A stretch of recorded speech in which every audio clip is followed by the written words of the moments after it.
Chapter 40. That man hath no good in himself, and nothing whereof to glory. Lord, what is man that thou art mindful of him, or the son of man that thou visitest him? Psalm 8, verse 4. What hath man deserved that thou shouldest bestow thy favour upon him? Lord, what cause can I have of complaint if thou forsake me? Or what can I justly allege if thou refuse to hear my petition? Of a truth this I may truly think and say, Lord, I am nothing, I have nothing that is good of myself, but I fall short in all things, and ever tend unto nothing. And unless I am helped by Thee, and inwardly supported, I become altogether lukewarm and reckless. But Thou, O Lord, art always the same, and endurest forever, always good, righteous and holy, doing all things well, righteously and holily, and disposing all in Thy wisdom. But I, who am more ready to go forward than backward, never continue in one stay, because changes sevenfold pass over me.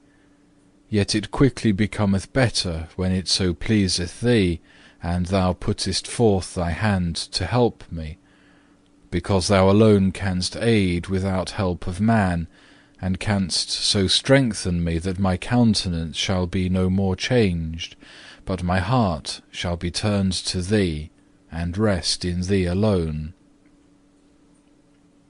Wherefore, if I but knew well how to reject all human consolations, whether for the sake of gaining devotion, or because of the necessity by which I was compelled to seek Thee, seeing there is no man who can comfort me, then could I worthily trust in Thy grace, and rejoice in the gift of new consolation.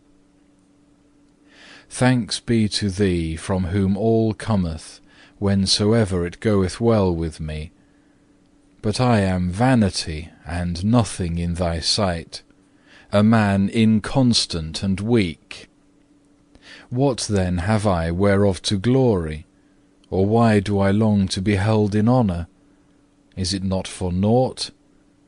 This also is utterly vain. Verily, vain glory is an evil plague, the greatest of vanities, because it draweth us away from the true glory, and robbeth us of heavenly grace. For whilst a man pleaseth himself, he displeaseth Thee. Whilst he gapeth after the praises of man, he is deprived of true virtues. But true glory and holy rejoicing lieth in glorying in Thee, and not in self; in rejoicing in Thy name, not in our own virtue; in not taking delight in any creature, save only for Thy sake. Let Thy name, not mine, be praised. Let Thy work, not mine, be magnified. Let Thy holy name be blessed. But to me let naught be given of the praises of men.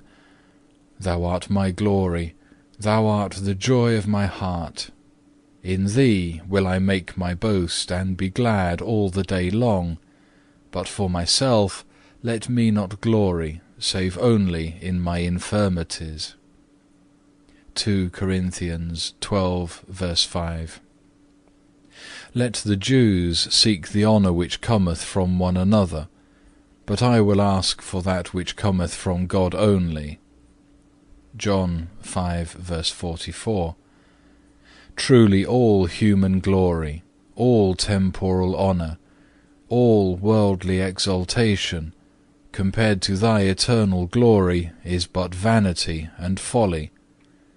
O God, my truth and my mercy, blessed Trinity, to Thee alone be all praise, honour, power and glory, for ever and ever. Amen. End of chapter 40.